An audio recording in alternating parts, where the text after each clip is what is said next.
It's another episode of the Gary and Mark Show, and I'm Gary. And I am Mark. And we're coming to you. We're not live, but we're alive. We're alive. And we have a special guest. We do. Yes. And before we introduce our special guest, he's special because of where we are recording today. Well, that's just one of the reasons he's special. True. That's true. Yeah. But it's where I met him, where I met you. That's right. Tell us where that is, Gary. We're on the tower at Camp Mondamin. In Tuxedo, North Carolina. In view of lovely Rabbit Island. Rabbit Island Resort. Yep. Yeah. You can still catch that episode and get your own decal. You could. This guy may be like you and get one. Yeah, you could spend time there at Rabbit Island. You could. It'd be like a lifetime. So a day is like a lifetime at Rabbit Island. I agree. Spent many lifetimes over there, it seems. Yeah. So introduce our guest, Gary. Well, our guest today, I'm glad you asked him, Mark. Okay. That would be Scott Reed from Tupelo, Mississippi. And birthplace of Elvis. That's right. Yeah. We're going to have to ask him about how many times he's seen Elvis. Yeah.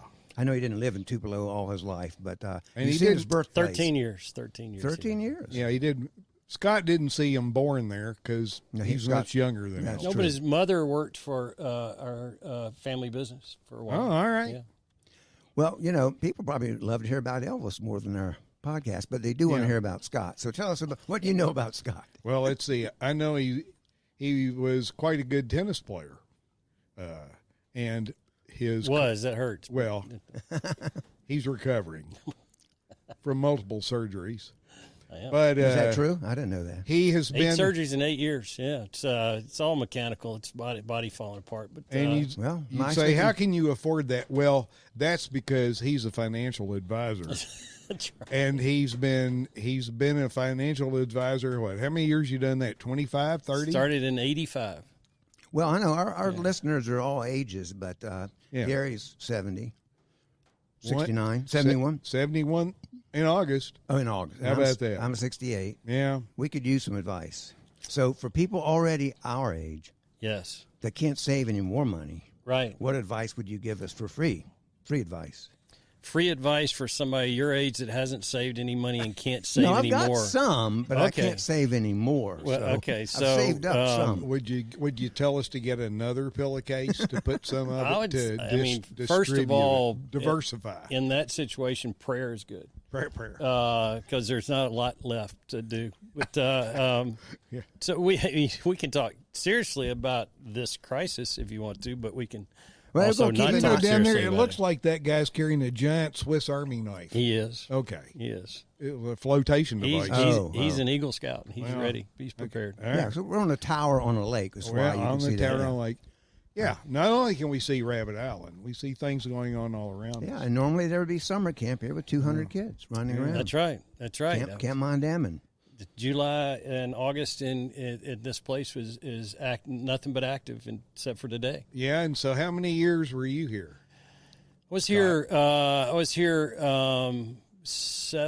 maybe 7 years as a camper and 3 or 4 as a counselor. I found out this when I got a real job. I realized I couldn't take off for 3 months in the summer, like Bill Felder's doing, and just come here for 3 months. And Frank didn't want to sign a contract with me for 2 weeks. And then I found out if I called him and said, "Hey, can I come up for 2 weeks and work for free for room and board?" He said, "Yeah."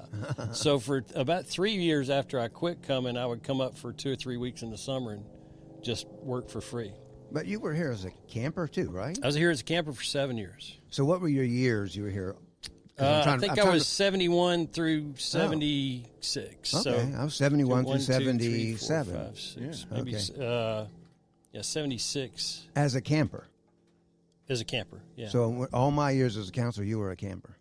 that's right. You were the Maybe one 70. always we would see in Chief's office being lectured to. Probably so. Yeah, I remember that. But those lectures took. Look Look at him. They did. I looked at Chief's Jeep that he used to take Jeep rides in yesterday. It's still here. Yeah. And he put 6 kids in the back of that thing, which is illegal in 49 states now.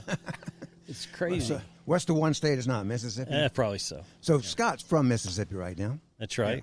Tupelo. Born and raised. You mentioned that. Born and raised. Where Elvis was born. I would have left, but they say that when you die most people go to heaven at an angle, but if you die in Tupelo, you go straight up. Well, that's a nice thing to Yeah. think about. So the route's up. Straight up. Oh, yeah, it's the okay. shortest distance to heaven there is on earth. Okay. So, That's what they say. When were you last here? Did you Well, I visit come here? back almost every year. Do you really? Yeah, Oh, and and I was chairman of the board of the foundation for okay. from '93 to 2006 or so, something like that. And the So. foundation raises money to help. Help kids that financially needy kids come to camp and enjoy the experience here. And every year, you know, there are 15 or 20 kids. What's amazing and what people don't know is that the Bell family, started this out of their own pocket for years and years. They just paid out of their own pocket to make sure that people had an opportunity to come to camp. And after Chief died in '93, people sent memorials in, and they didn't know exactly what to do with it. And so we started the foundation to help in that endeavor. And they still pick up a lot of the tab. But the foundation is now, you know, paying for 15 kids a year or so. And so, I mean, Gary and I have talked. To me, this was a life-changing experience to me as a college student. Changed my entire life. And you would say the same. Would you say that? No doubt about it. No doubt about It's my second home. It's my second family. And so you have right now, you've got 2 kids? How many Two kids, both went to Green Cove. And they're both here And, today? they're both here today. Yeah, we So came y'all up- staying in the cabin? Yeah, down We here in the actually cabin? we're staying in the Gap, the doctor's cabin, which Okay. has got to be really a huge change of pace for doctors to come stay in that cabin, because it's got one window unit for a 2-bedroom. Yeah, it's tough, but it's camp and it's great, and we've got the camp to ourselves this week, which What do is you do? it's I know. crazy. It's absolutely crazy. It is. It's a shame. And most camps are closed, but not all, but most are. This one opened in 1922, and this is the first year they hadn't had campers. And we've said this before. Camps have been around that long, but this camp is one of probably the only or few the same owners, same family. There's, Paige Lamel, who was, I can't think of her before she was married. Name will come to me. Paige Ives Oh, yeah. Lamel. That Camp Keystone started in 1915, and Wow. it's still Still in the same family. But I think and Greystone. Yep. Still Really? in the same family. Okay, I didn't- Libby Severe Miller. Okay. Yeah. Well, that's great But to hear. those 3, I think that's about it. Wow. And, of course, a lot of camps over the years have closed, so these have stuck it out. Well, and the thing about this one, it always seemed different than a lot of camps. This was not a place to go to just have an experience and go home and talk about the experience you had. This was a place to go to learn how to have experiences. So a place to go to learn the skill sets that you can use for the rest of your life. And so if you go rafting down a river, that's great for a day, but you still don't know how to paddle a river by yourself. And when you leave here, you go hiking, you go rock climbing, you go horseback riding, you go paddling. We've had world championship paddlers come out of a non-competitive camp for decades because they teach you how to actually master a sport or an activity. And the non-competitive part was what drew me to this camp, because you can look at me, I was no athlete. And so it was great that you could come here and kids could come here and learn something from scratch that they could continue the rest of their life. In other words, some camps, they had this huge camp sports program. Right. They play baseball and football and soccer, same things they do all year long. And this camp tried to get kids to do things they were not doing at home on a regular basis. So, well, there's a book that I've started that I don't know how long it's going to take me to finish, but it's called The Non-Competitive Advantage. And it talks about how you really learn to you learn to master sports in a non-competitive atmosphere, because then everybody's trying to help everybody, as opposed to, I played tennis in high school. I was ranked number 1 in the state my senior in high school, and I beat everybody in my district, and everybody thought that was good enough, and nobody tried to get me any better, because if you beat somebody, you beat them. It doesn't really matter how badly you beat them. You just need to beat them and go to the next one. And then and so when I got to college and was playing, it was really a hurdle for me to try to get to that next level, because nobody really cared to help me get there in high school, because I was winning. And then you think about paddling here, and we didn't race anybody. It was non-competitive. And you go out there, in the first race I was in paddling, Fritz Haller and I came in third to Gordon Grant and John Burton, who came in first, and then the number 3 team in the country came in second. We came in third. We had no idea we were any good. It was their first race. And those are all well-known paddlers. They are well-known paddlers, and they came from here. Do you still paddle? I know you. I do. I've had a hard time because I've had 3 back surgeries in 3 years. So every time I get to about where I can paddle again, I go back under the knife. But Gordon and I paddled last year together. I try to get a couple in a year now, but not as much. I still own an outfitter company on the Locust Fork River in Alabama, and so we'll go take some trips out there every now and then. You have an outfitting company? Well, by accident. Client of yours didn't pay up, and you just a group with a lot of Mondamin folks went down to buy out. There was only one outfitter, and he was retiring from that life on the Locust Fork River, and we went down to buy some of his gear. And they called me and asked if I want anything. I said, I'd like a couple of duckies and maybe a couple of sit-on tops. That would be nice to have those. You can get them. And 5 hours later, he called me back and he said, good news, I got your boats. Bad news is we bought the business. And so you owe me more than for just – and so about 8 of us bought his business just so we could keep it going. So it's going now? Yeah, kind of. Mm-hmm. We're all getting older. Uh-huh. It's not going as fast as it used to. Well, you got 2 kids. They want to take it over? No, they don't. Where do they live? Where do they live now? They're both in college. So they're both in the Honors College at Ole Miss and having a good time and making good grades and doing well. Well, we're not a political show, but how'd you feel about the flag changing in Mississippi? Well, my dad was on the flag commission in 2002 that failed miserably to get the flag changed. He said he thought that he's been punished for unknown sins by being put on that committee. He was, we were threatened and shot at and all kinds of stuff. It was just crazy. I think it's sad that it took this long. It was great to see it actually finally happen. And my friends in government in Mississippi told me flat out, even the ones that wanted it changed said, we just don't have the votes to make it happen. And then the NCAA came in, and the SEC came in and said that we couldn't have any postseason games. And all of a sudden, when you get sports involved in it, mm-hmm. it wasn't good enough for the people that we were losing business every year because of it. It wasn't good enough that concerts weren't coming to Mississippi because of it. Well, you start messing with our football teams. Southeastern Conference, kind of like the Vatican. Yeah. Boy, you don't. Yeah, boom. Did you go to Ole Miss? Where did you go? No, he's Vandy. I went to Vandy. Okay. Yeah. Commodore. Back when you could get in. Yeah. Well, I think that's all colleges. I'm telling you. There's no way I could get in where I went to now. No way. I remember somebody stole my C1 at Vanderbilt one time, and I thought it must have been some fisherman that took it, and he's out on a lake trying to, every time he casts, he turns over. That made me laugh. But, I was there for 4 years, and then went to Ole Miss Graduate School for a bit. In business or something else? Business, yeah. So tell us how you got into financial planning.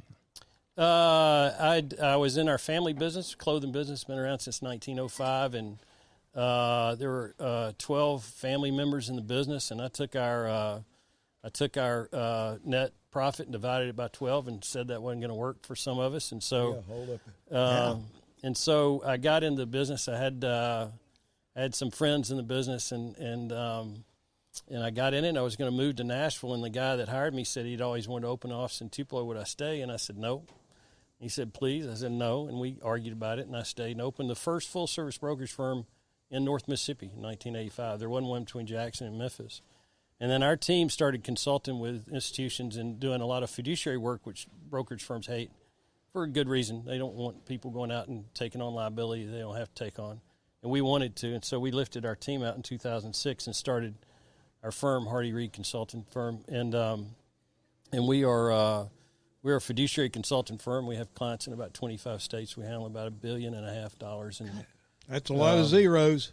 Yeah, so it's worked out well, but we take on fiduciary liability for every client. See, what I like about the cover, I'm holding that up. I thought it said the top 4 rules because I can handle 4 rules, but 40s. I mean, there's only 10 commandments. Yeah, but so but 4 rules. So my publisher, it was his idea, and it was he said nobody reads. I started writing investment philosophy. I've had a financial column for 25 years or more. And back when I used to write about stuff that was happening in the market, I had at one time 5 compliance departments that had to okay it. And by the time they finished it, you couldn't say anything. I mean, you'd say, I think today, if you're young and you have some money, you should invest. I go, everybody shouldn't do that. You can't say that. So what could I say? Well, you could say maybe some people could invest if they thought it was the right thing to do. So I started writing about philosophy because they can't argue with my philosophy. And so that's how that started. But he wanted to write a book of investment philosophy because there aren't any out there.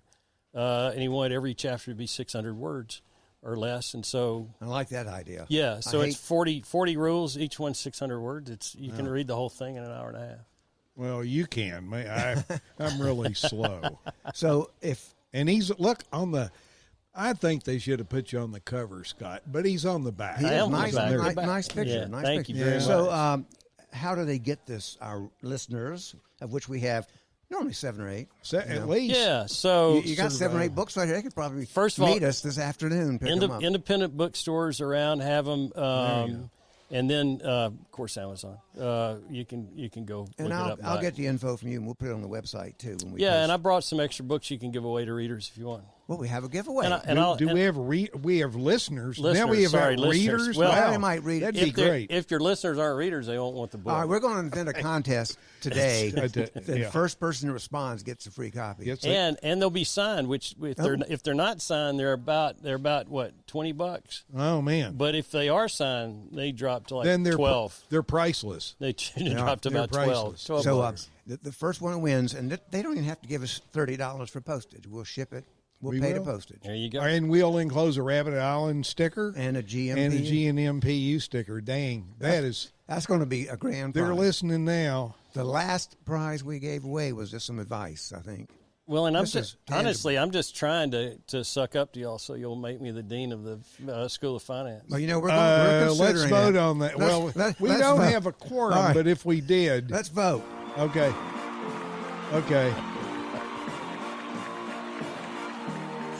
All right. We are. There Have you we go. voted yet? It's overwhelming. Overwhelming. Landslide. Landslide. The So dean of our what's his exact title? we got to write that down so we put it on the website. Yeah, Dean of School of Finance? School of Finance. Finance. We need a School of Finance. we do. And we're going to let Dee Dee be in Dang. charge of guarding the money there, There too. you go. All right. So, all right. Things Congratulations. Well, this is what I'll say about the School of Finance. It'll be different because every school I know teaches people how to gamble in the investment world. Nobody teaches them how to invest. They have the stock market game, have all this stuff about how to buy stocks and sell stocks, and nobody teaches you how to actually invest money. 85% of our business is people that don't have a fiduciary obligation to their clients and aren't required to put their interest above their own, who aren't required to manage costs and aren't required to have ongoing due diligence of the things that they recommend. 85% of our business. They're not bad people. They're just selling products, right? Mm-hmm. But no one knows that because everybody wants to act like they're not selling product. And so people get very confused. So this is going to be a different School of Finance.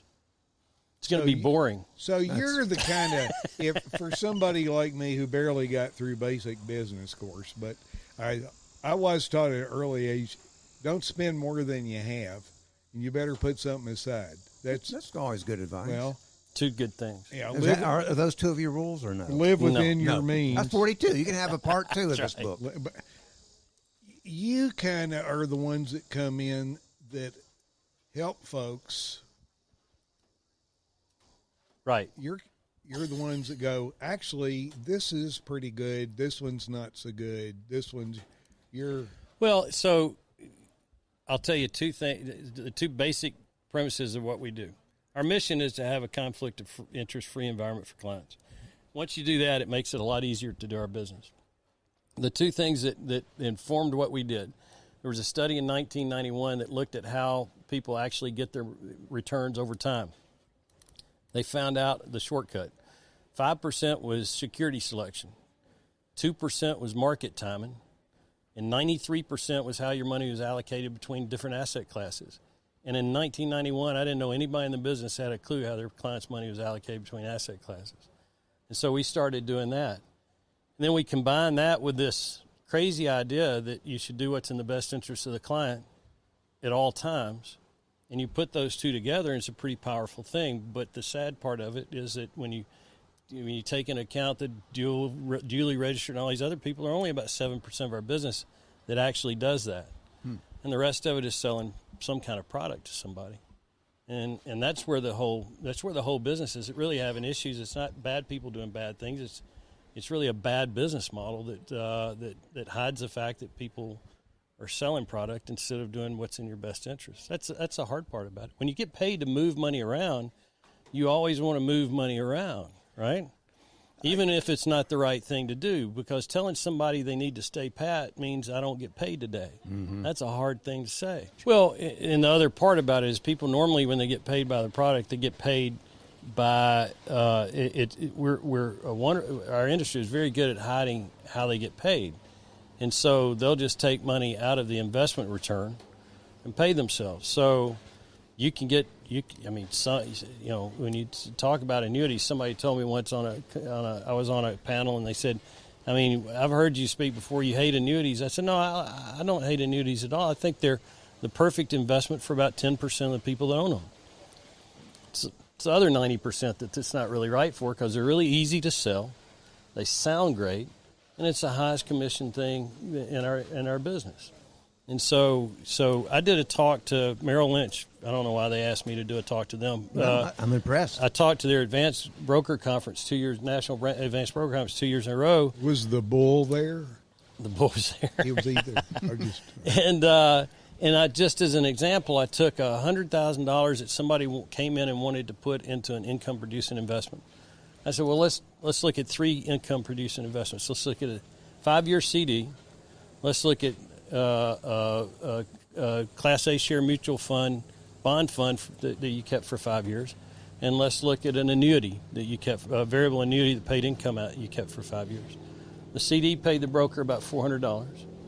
The bond fund paid the broker about $3,250. And the annuity could, depending on one of the 15 different ways you could have that paid out, would pay about $13,000. And now which one's right for the client? The one that pays them $400, $3,250, or $13,000? It's an impossible decision to make. Mm-hmm. It's not a bad person. You put that in front of anybody and they go, well, I'd really like that $13,000 one, but I'll probably do the $3,250 because I'm sure not doing the $400 because that's just not enough money for me. It's a terrible way to make a decision. So do you ever have, not your kids, but like ever have 22-year-olds come to you and say, can you help me? Or yes. Do they wait till they're 50? No, and I've had one of the first people that read this book called me and then wanted to come visit and came to my house to visit, and it's really, and that's the thing, you just get started doing the right thing, and it's called getting rich slowly. That could be an incentive, like you read his book and then you get to go stay at his house. Yeah. Yeah. That would be great. That'd be great. I think both people have. So before you went into this business, did you do any other type of work before you went into financial? Well, I was in the clothing business. I went through the Hartschaft Marks training program in Houston, Texas, and then I was there for a year and came back and worked in my family business for 5 years, and then went into this business. But and then I was up here as much as I could between college and real work. My dad kind of called me out of the woods and told me I'd been offered a job. I'm pretty sure he paid somebody to offer me a job because I hadn't applied for one. So it's hard for me to believe they really picked me. But anyway, he got me out in the real world. If not, I might have been paddling here for the rest of my life. Yeah, nothing wrong with that. Except you can't make any money. But you can't make any money doing that. But you could work as a camp counselor when they're having camp. Well, but that's not all bad. Gordon Grant said one of his favorite quotes is that at either end of the economic spectrum lies the leisure class. Well, yeah. I like that. I like that, I like too. That, yeah. So you're also a musician. I am. Were you playing guitar when you came here as a camper? I was. I did a lot of the assemblies. Okay. Well, as a camper, not as much as a camper. I picked it up in probably junior high school or so and started playing a little bit in high school and really started playing in college. So when I was here as a counselor, I did a lot of the assemblies. Of course, the first summer you say you were here as a camper, 71, that was Mark's first summer, and he was a counselor. And, of course, what we always chuckled about, Mark brought his organ. That's right. To camp. And that's right. We used to have these. This is a bad story, I can tell you right now. No, we used to have children should leave the room. That's all I can say. Make those announcements. If people stomped too hard in the lounge, it would. We mess would have up my organ or something. It wouldn't work. It would talk about it would mess up Mark's organ, and Jack Kinnemer would just fall apart in a. I learned Just quickly. fall apart in I his learned chair. quickly not to bring the organ back Yeah. ever again. Okay. Do you remember Norval Rose? Yeah. He did the letter, which became iconic here, and is I remember, it is our band plays at it every gig. So your band is called 2 Drink Minimum. 2 Drink Minimum. We started out as 3 Drink Minimum, and then we got better.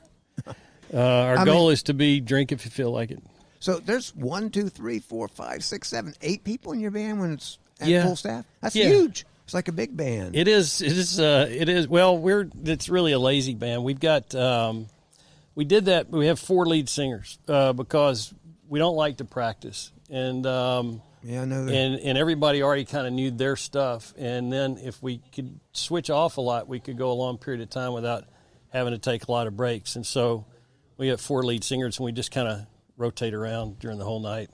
And so I had the fortune of hearing a garage concert during the beginning days of this pandemic, I think. That was neat. Yeah. That's some good music. That was 3 of us. We do an acoustic version. We have an acoustic album that was kind of back porch music, which is kind of, it's called Mostly Live and, what's it called? It's Almost Live and Mostly Covered, because it's about half of them are original songs, the other half are covers. And we did this live thing where there are a lot of flaws in it, but we did like one take on a lot of songs and things like that. And we ended up in the studio, but it's a long story. But our engineer ran off with a band and took our masters. So the only thing we had left was his last mix, which had a lot of flaws in it because we weren't done yet. And that was all we had left. And so we took it and did our best to try to fix it. And then we liked a lot of songs, so we just left them in. So where's that engineer now that ran away? I don't know.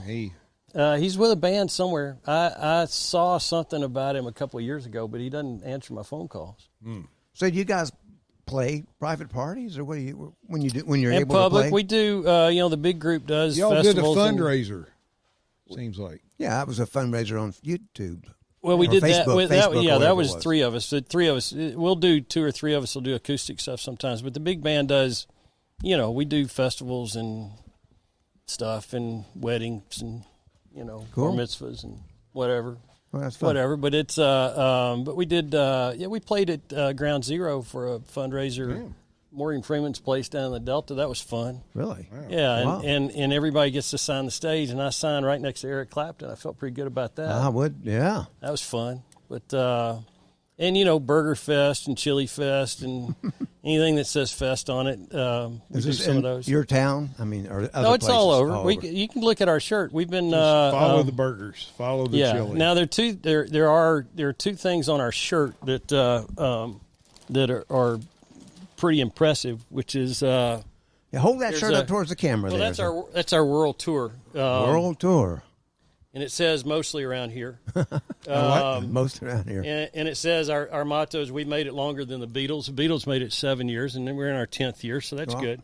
But we got Marseille, France, in New York, and a lot of people say, "Did you really play Marseille, France?" And I'd say, "Yeah, kind of." So this is the deal. I'd always wanted to. A song I love is "Coast of Marseille" by Keith Sykes. And I was in Marseille, and I was going back to the port, and there was a guy, a street musician, with a guitar, and I figured that was my chance. So I went up to him and asked him if I could borrow his guitar, and I played Coast of Marseille. Well, And so I counted it. That counts. Yeah, I had the same kind of thing, David Holt, you may not know who he is, but he's Americana musician. Yeah. Lives in Nashville area. Right. But I was the world's worst banjo player, and I played just 3-piece string band, and I was just there for my looks because I was terrible. But we got to play at a fundraiser just at someone's house one time, and I just said, could we sit in with you on one song? So that's what I got to do. My one song I had memorized, which was like I'll Fly Away or something like that. But I did have a beer one time with, oh my gosh, Don's name has this big band, Earl. Scruggs? No, not Earl Scruggs. Comes to Asheville all the time. I cannot believe I'm bringing when I say it's a big band, like a 10-piece band. I'll come back to it. Back to David. Well, you're Holt. still playing piano, though, right? The keyboard. But I just retired because my clients were the over 90 crowd. Yeah. 90% of what I did were retirement homes. But the good part about that was their hearing's not good. No. Right. and I had to sing so I could get by with, and I had a box to help keep me in pitch. Right. But the memory was such that I could play the same song 3 or 4 times in the same set, and they wouldn't really care. Perfect. Yeah, they'd throw perfect. things at me, and And they'd be hauling people off during the concert. Well, so unfortunately, wrap it up, Mark. We're down to 2 now. Well, I'll after off mic, I'll have to tell you a true thing. Oh, yeah. But hey, I got it. David Holt was Townsend Birdsong, Townsend Williams Birdsong, Camp High Rocks. She went to Warren Wilson, and David Holt was her banjo instructor at Warren Wilson. Goodness. Neat guy. You know, one time he lived, seemed like next door to Janis Joplin in San Francisco. He's got some stories. He does. He's a good musician. Yeah. Well, you know what we're going to do? So for our listeners, we're going to take a short break in just a second. So that our listeners can go pee. Yeah, but actually you'll be turning things off. So our listeners are only going to have like 5 seconds here. Yeah. So, but they might want to push Well, they pause. may have they may have bought your implement. Yeah. And I was like, it's like my organ. I don't want to see it. It's probably stiffer than my organ, though, right? Nothing I have is here. Anyway. Play a tune on it. Okay, so we're going to take a quick break, and then we'll come back after 2 or 3 songs because we're going to come up with end the show with a contest way for someone to earn this free copy of this book. Okay, Scott Reed. All right, and I can give some CDs away too. Man, he's got everything for us. So we're going to take a quick break. We don't want anybody to go away. We'll be right back. Now, we are back. So we're here. So we're going to have Scott Reed's going to perform on the guitar and vocals. But Gary, our own Gary Evelyn, is going to be playing some harmonica. And you'll be impressed. And so you guys, you just take it away. And there you go. You'll be impressed. You want to do that? I'm impressed. You want to do the blues song? Anything that I have a key in that I might. Do you have E? You have E. Let's see. D. That's E. I got E. Well, see, I know a bunch of E stuff because Elvis always played in E. All right. But this is a Delbert McClinton song, a blues song about somebody who just didn't have that good a relationship. It just didn't start off well, and it didn't end well. But at the end of the day, he realized he was better off without her, and it goes something like this. Well, since you've been gone, I've had time to myself.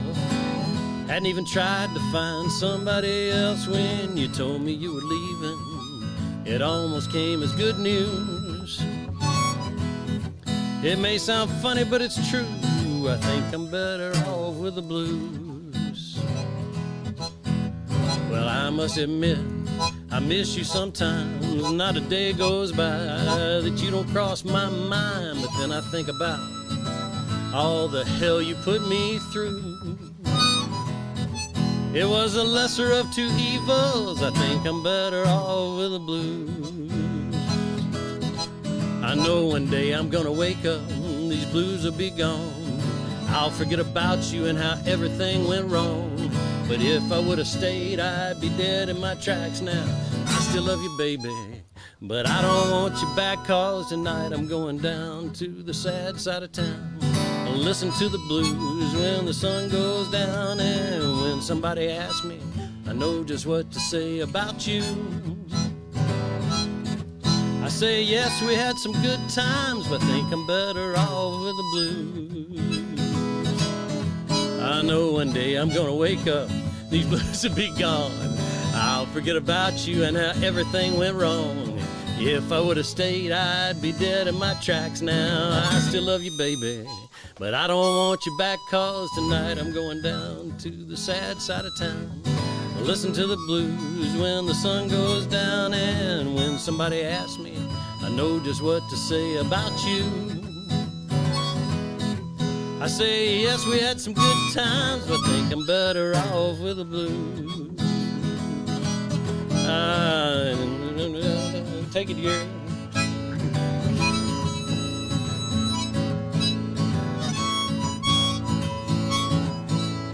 I still love you, baby, but I don't want you back, 'cause tonight I'm going down to the sad side of town. Listen to the blues when the sun goes down. And when somebody asks me, I know just what to say about you. I say, yes, we had some good times, but think I'm better off with the blues. Well, we must have had some good times, but I think I'm better off with the blues. Well, we had to have some good times, but I think I'm better off with the blues. There you go. All right. That was incredible. All right. Wow. What's next? You want, as I heard Jackson Brown say one time, do you want, I can play something soft and melancholy or sad, but laced with hope? I always like to lace with hope. Yeah. But, you know, Gary, we could get him to do 12 songs, and we can make our own CD. Yeah, there you go. Make more money than Find that engineer who. because we don't have money for the show. People can donate now at www.garyandmark.com. But There you go. and some people do. You know our lawyer, top Joe Clark, 40 right? Yes, I know Joe very He's well. a donor to this The show. top 40 rules Top 40 rules. for sending money. You to got a Gary D. Mark. You got a D, don't you? I do. I have a D. You want to play a kind of a, how about a Jimmy Buffett ballad in D? Well, let's try that. See what happens. All right, let's do, let's see, which one's in D? How about this one's called The Captain and the Kid? Captain and the Kid. You know that one? Pretty schmaltzy. That's yeah. fine. You, Yeah, that's you good. don't. We don't have to play. We can play something No, else. That's good. That's good. I see you're excited. I'm slow and I can only hit about 4 notes. We'll just do the little filler part there. I'll just do that. This is Tiny. Buffett wrote this about his grandfather, and he was being interviewed by I don't know. She sounded like she was probably a 13-year-old girl or so, and she said, "You've only played this song 6 times." He went, "No, I played it more than that." She said, "No, 6 times," and he said, "You probably got bad information. It's more than that." She said, "No, it's 6 times. You played Cowboy in the Jungle 98 times, and you've only played this one 6. Why?" He said, it's an emotional song. I don't know. I'm just happy to play it for a 7th time today. And he played it. But song about his grandfather. Yeah. Never used to miss a chance to climb upon his knee. Listen to the many tales of life upon the sea. Go sailing back on barkentine. Talk of things he did. Tomorrow is just a day away for the captain and the kid. His life has gone from sailing ships to raking mom's backyard. He never could adjust to land, though he tried so hard. Both are growing older then, wiser with our years. As I came to understand the course his heart still steers. He died about a month ago while winter filled the air. And though I cried, I was so proud to love a man so rare. Somewhere on the ocean now, a place he ought to be. With one hand on the starboard rail, he's just waving back at me. 'Cause I never used to miss a chance to climb upon his knee and listen to the many tales of life upon the sea. Go sailing back on barkentine and talk of things he did. The world was just a day away for the captain and the kid. For the captain and this kid.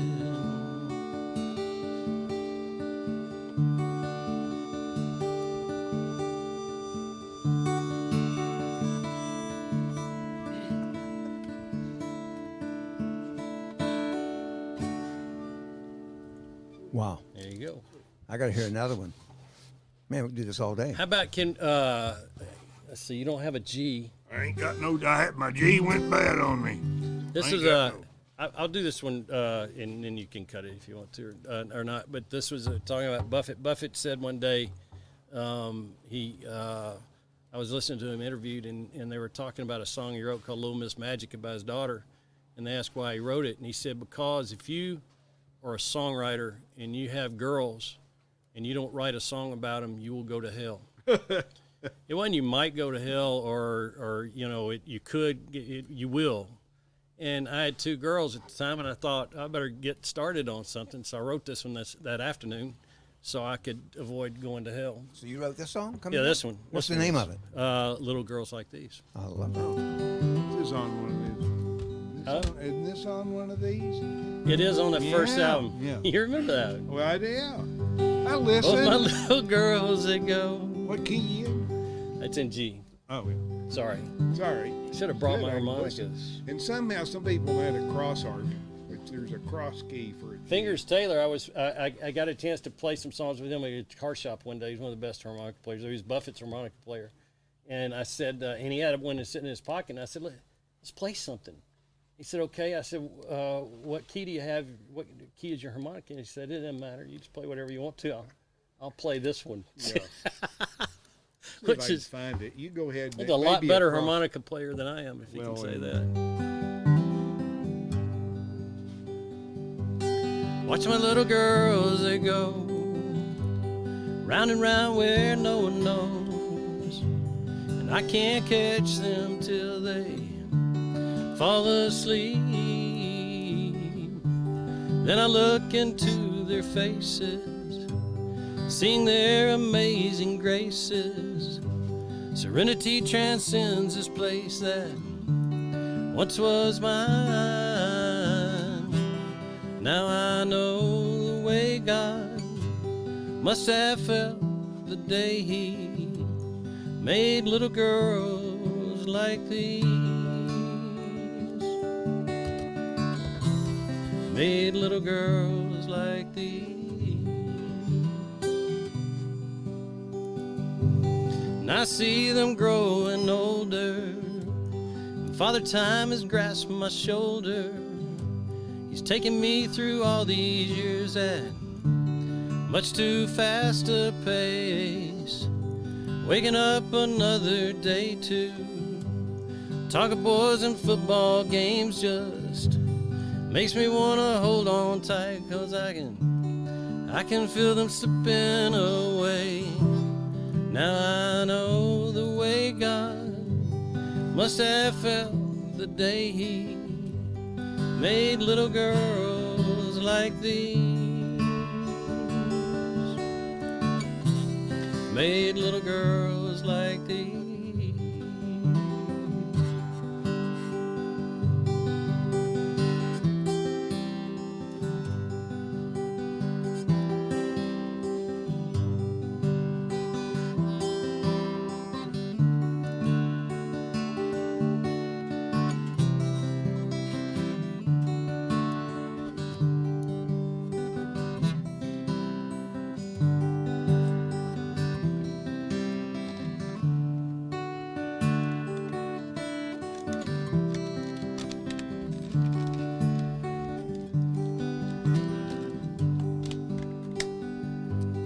I see them coming to me, dressed in white with something blue mixed in. And the preacher asks who gives them away, but I can hardly hear myself say, now I know the way God must have felt the day He made little girls like these.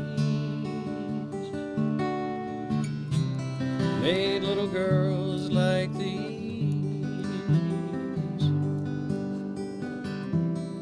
Made little girls like these.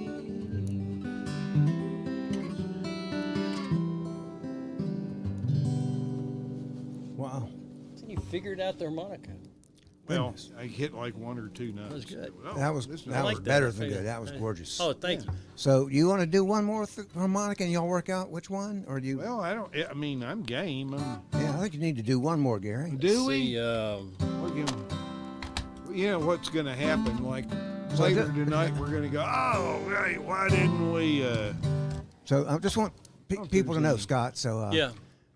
as you're playing here and Gary's not playing, he's looking at, just like a teenager, looking at his phone or whatever. Yeah. And he's on video. He's on video here. So people are going to say, why is he not? Why is he? Because he's I'm off camera. I can be doing attention anything. deficit. So we have Gary Eblin and Scott Reed for one more ivy. song. So what key did you get there? Oh, I've got Let's do another E. E. Let's This is do. great. Hey, We are in for a treat. I'll tell you what we'll do. Let's do an homage to Elvis. Oh, Let's do the first song of rock and roll. Which would A, be? C, D. Is that my E? Well, it's not. Sue's my baby. It's not that one. Not that one. No, that's all right, Mama. So you guys need to remember that Scott Reed here is from Tupelo, Mississippi, That's right. birthplace of Elvis Presley. That's right. I was just out there the other day. So where are you living now?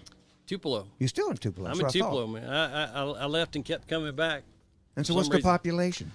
Population of Tupelo is about 40,000, Oh. but during the day we're about 90,000 because Wow. we have a lot of bedroom communities, and we're the second biggest tax receipt area in the state, or third depending on how the coast is doing. But our market area is about 350,000. Wow. We've got the largest non-metropolitan hospital in the country. We've got our own symphony orchestra. We got 75 Fortune 500 companies here. We're cooking. You sound like you're cooking. We're cooking. We're about 90 miles southeast of Memphis. So if you come to Memphis, Okay. Now I go know to exactly Graceland, come down to see Elvis's birthplace. And you were out here. It's right now. Of course, he's in Mississippi. It's pretty hot sometimes. Yeah. Hey, you know, And it's but boy, August. right here, August 1, and the breeze is coming through on this I'm lake. It telling you. feels good. I feel like the guy who said the guy that lived in Key Largo and said he moved up to Orlando once but came back because it was too cold there. It's heard- nice and cool up here. It feels good right now. Yeah, we're at 95 with about 104 heat index. Oh, yeah, where right I am. now. I'm down the mountain here about Yeah. 25 minutes, and it drops 2,000 feet or Yeah. 1,000 feet elevation. Yeah. Well, we're going to have one more song from So Scott if it's Reed. an Elvis thing, it's August, and it's going to August is it was 43 years ago, That's right. 1977. So this is a true story about camping. I'm not proud of it. I've been a counterpuncher all my life. I don't start fights. I try not to. I try not to get beat up either. I try to protect myself. I've never aggressively started something, but I'd been out in the woods August 16th of that year, 77, and I came in and I got off the bus, and some kid came up and said, "Hey, did you hear Elvis died?" I went, "What?" He said, "Yeah, he was a druggie. He died of a drug overdose, and I hit him." Hey, you don't talk about Elvis that way. That's right. You That's know right. the kid's name. I don't have any idea. Good, Hey, good. we should have never said that to me. That was the one thing you can't say to me. 'Cause Now all of a sudden we've got some wind noise. Well, Can you hear know- that in your headphones. Yeah. And Mark and I were on a hike to find Dismal Falls, which we didn't find. A 2-night overnight. We got picked up off old 281 near Owens Gap, and it was Dick Jordan who said, "Did you hear the news? Elvis died." That's right. We didn't know. We did not know. Dick Jordan. All right, we're going to have one more song All right. from Scott Reed, 2-drink minimum band out of Tupelo, Mississippi, and Gary Eblin, the other half of the Gary and Mark show, better half. That's all right, Mama. That's all right for sure. That's all right, Mama. You can do anything you want, but that's all right. That's all right. That's all right now, Mama. Any way you do. Mama, she done told me. Papa done told me too. Boy, that girl you're hanging around, she ain't no good for you, but that's all right. That's all right. That's all right now, Mama. Any way you do. Well, I'm leaving town tomorrow. I'm leaving town for sure. Leaving town tomorrow, don't be hanging around my door, 'cause that's all right. That's all right. That's all right now, Mama. Any way you do. You want it, Gary? All right, we're going. Well, dee dee dee dee. dee dee dee dee dee dee dee dee dee dee dee. But that's all right. That's all right. That's all right now, Mama. Any way you do. 'Cause I'm leaving town tomorrow. Leaving town for sure. Coming to camp. Leaving town tomorrow. Don't be hanging around my door. 'Cause that's all right. That's all right. That's all right now, Mama. Any way you do. Well, that's all right now, Mama. Any way you do.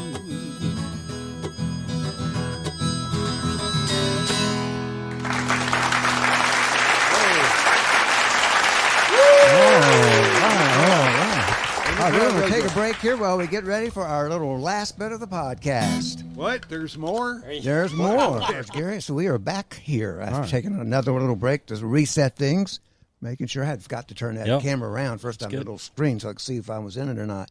But want to thank again our guest, Scott Reed. And we got something, Gary, that we often do. And he's already been officially appointed Dean of the new School of Finance for the Gary and Mark Podcasting University, but you can't be Dean without being a graduate. Oh, my goodness. Thank you so much. Well, so we are presenting you. I let Gary make this presentation. Okay. The BS in podcasting. I love it. Scott Oh, it's Reed. got my name on it. That's great.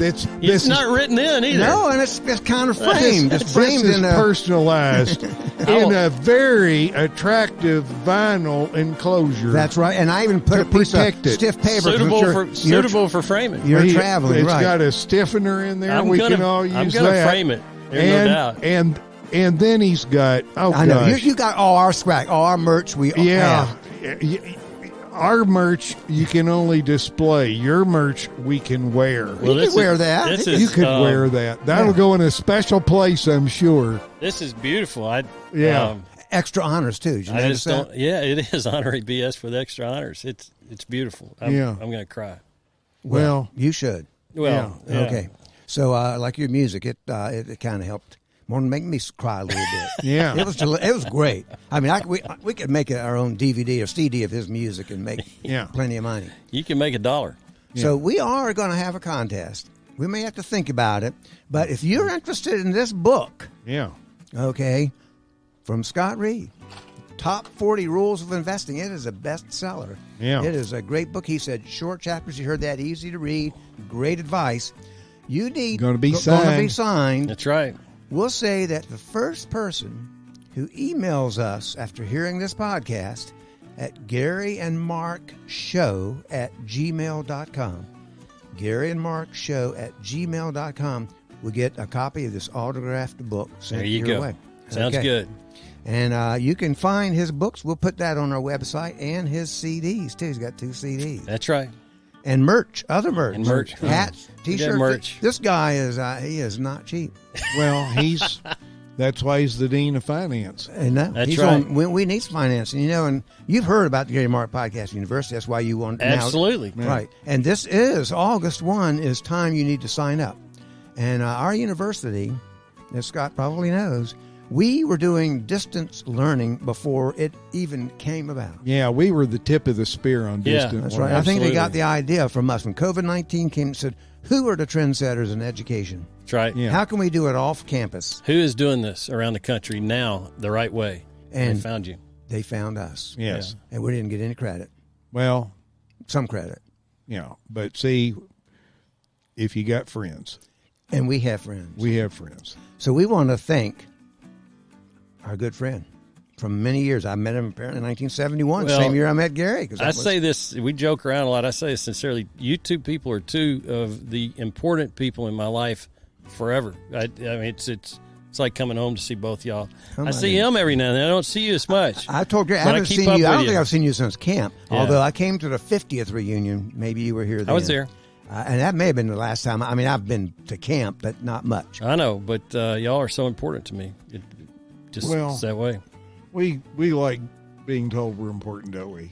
We do. Well, this is episode number 36, Gary. And see, it's nice. He's a little bit younger than us, but Not a lot. Not a lot. That's true. How old would you be? 42? I am. I'm 62. You are not. 3 weeks. Yeah. Yeah. You look great, even with all those fancy parts. Well, thanks. They I don't even appreciate look that. like. Yeah, I've got a lot of new parts. New parts. Yeah, but I'm still going. Gary's got a new Just one part. hip. That's Yeah. right. Yeah. So we want to thank our sponsors real quick. Yeah. Even though we haven't been out. Yeah, well I see and one right now. Rabbit Island Resorts. The planes are coming in pretty regularly. And Scott's got a And decal from Rabbit Rabbit Island. Island Resorts. That's Big right. Whiz Pocket Buddy. Big Whiz Pocket Nobody's Buddy. had to use one of those in a while, but that's why we have the Little Buddy. I can't remember the name. I think it was Little Buddy. Little or, Whiz. He was something like that, yeah. Little, yeah. And we got the Saluda Outfitters. Saluda Outfitters in Saluda. Right, and we have not been there in months. No, we haven't. We need to go, Gary. Yeah. Maybe before we get to episode 40. And we'll then go the back. White Dove. L.J. Myers. L.J. Myers White Dove releases. Yep.